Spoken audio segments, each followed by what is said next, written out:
Votre invité à présent dans la grande interview en direct sur Boursorama, c'est Thomas Mullier, le PDG de Veuve Clicquot. Bonjour. Bonjour. Et merci d'être avec nous sur Boursorama. On va parler du business du champagne, évidemment, cette saison, cette fin d'année.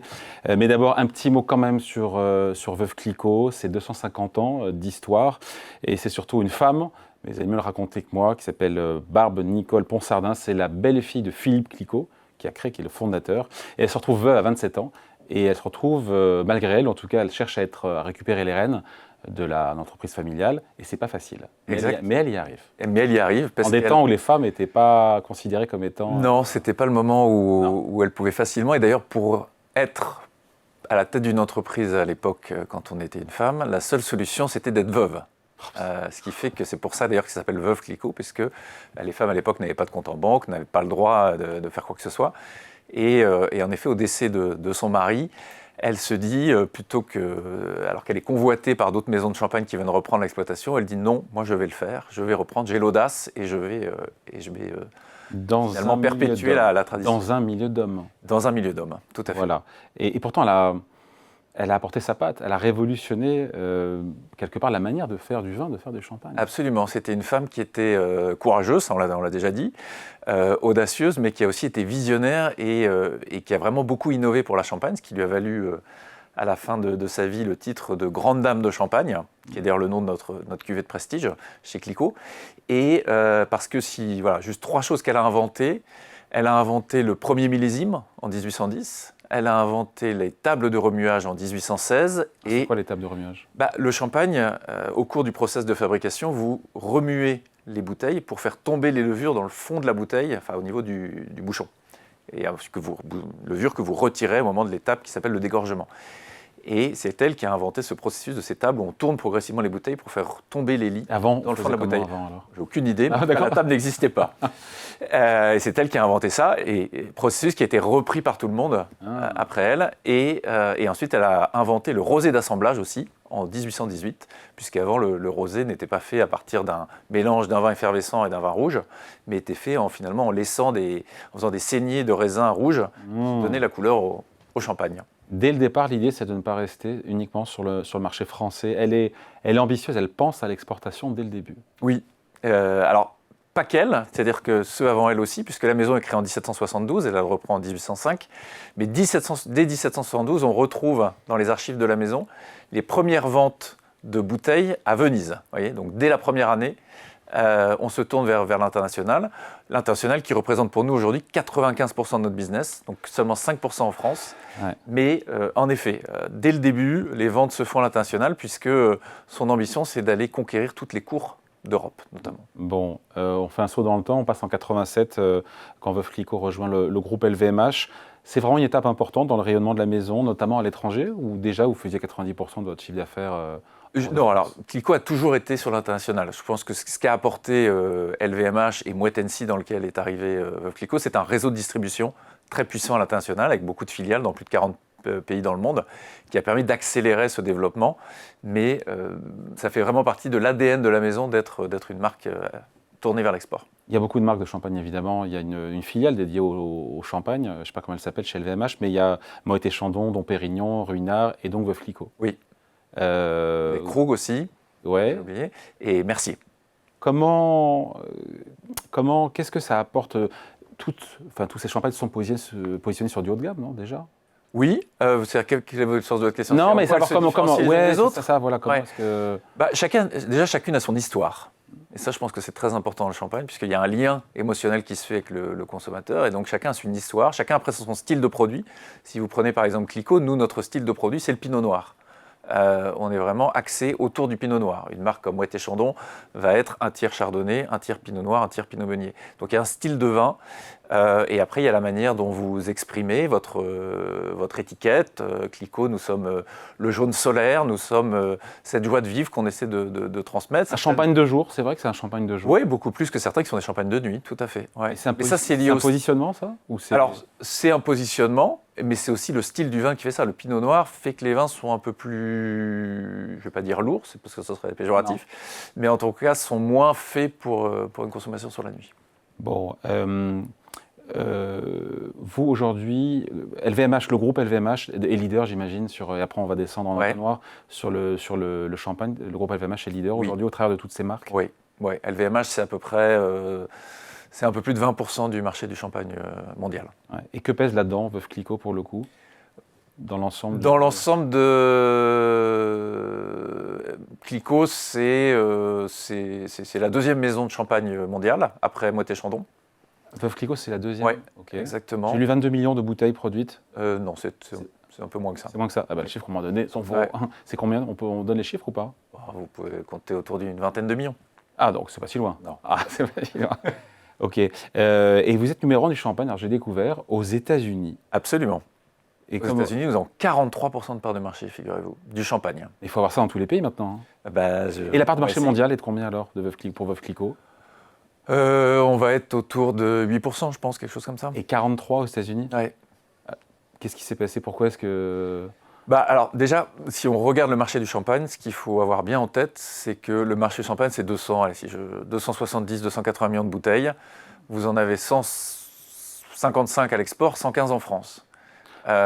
Exactement. Donc, donc la France est très importante et reste très importante dans le marché du champagne. Ah oui, donc autant c'est un petit marché pour vous, c'est 5%, autant en volume, c'est colossal. C'est énorme, ouais.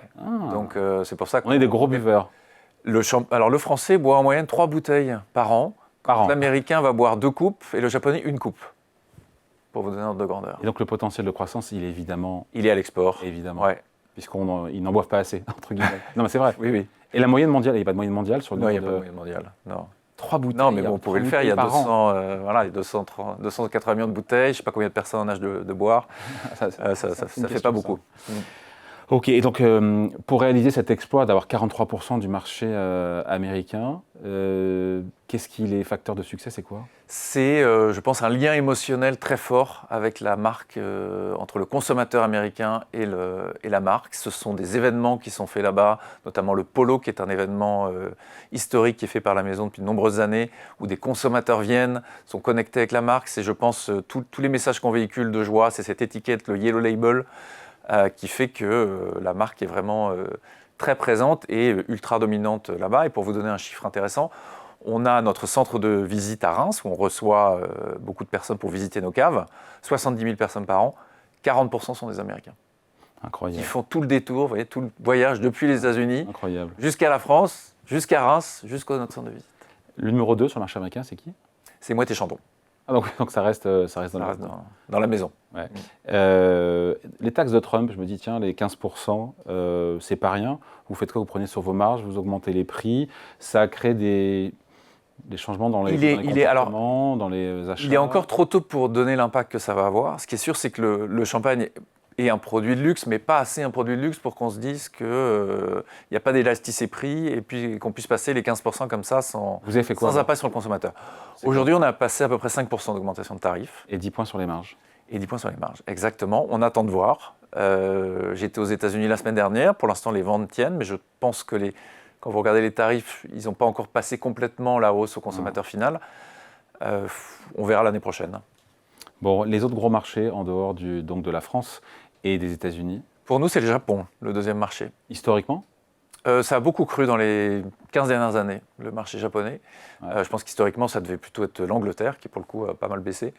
Mais donc pour nous, c'est le Japon. Et le Japon, vous êtes dans le... Au Japon, on a 35% de part de marché, à peu près équivalent avec Moët & Chandon. Quels sont les marchés où vous avez plus de 30% de part de marché? C'est une bonne question. Non, mais c'est super intéressant, parce que pour le coup, au 30-40%, ça reste... Le leader, alors, encore une fois, le leader mondial, c'est Moët. Donc la locomotive, dans tous les marchés, ça reste Moët. Vous avez quelques marchés où c'est Clicquot qui est leader. Vous avez notamment les États-Unis. Il y a quelques marchés comme ça. Mais non, globalement, dans l'essentiel des marchés à l'export, on a plutôt une vingtaine de pourcents de part de marché. Bon. Après le contexte, dans les chiffres que j'ai récupérés, mais c'est vous, je parle sous votre contrôle, les chiffres de 2024, les expéditions totales de champagne, marché français plus export, 271 millions de bouteilles, on y est, mais une baisse de 9%. Absolument. Baisse de 9%. Déjà, est-ce qu'en 2025 c'est mieux?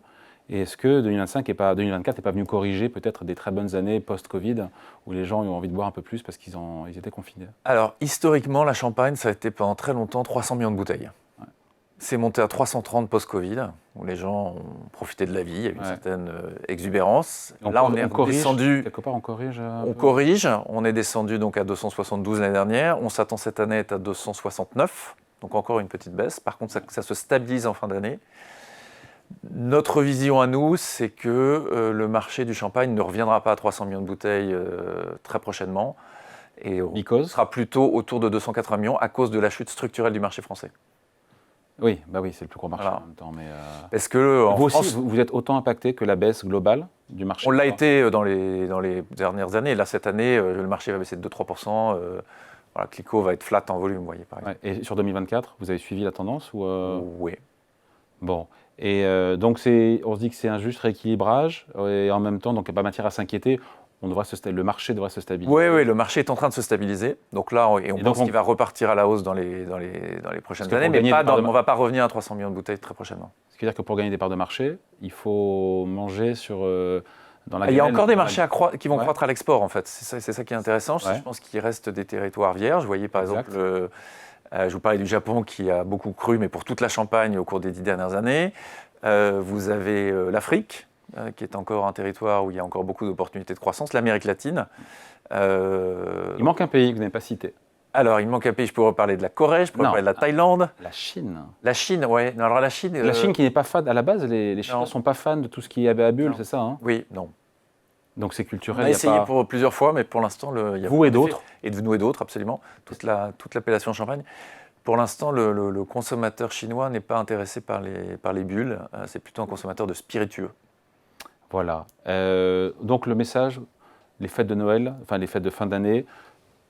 Reste une activité très importante pour nous, puisque suivant les pays, ça peut représenter 30 à 50% des volumes de champagne qui sont vendus à ce moment-là. Alors, on avait le patron de Jouet Club, pardon, rien à voir, mais qui nous disait pareil, que les dernières Ouais. semaines, là, c'est 30%, pareil, hein, c'est 30% pour les gens. Après, nous, les ventes, comme on ne vend pas en direct comme Jouet Club, nous, les ventes sont déjà faites. Donc maintenant, on espère que les consommateurs vont aller quelque part, dans les restaurants, chez leurs cavistes, dans les grandes surfaces pour acheter leurs bouteilles pour fêter Noël. Mais au-delà de ça, le message que je voudrais passer, c'est que le champagne ne peut se boire toute l'année. Pas que à Noël.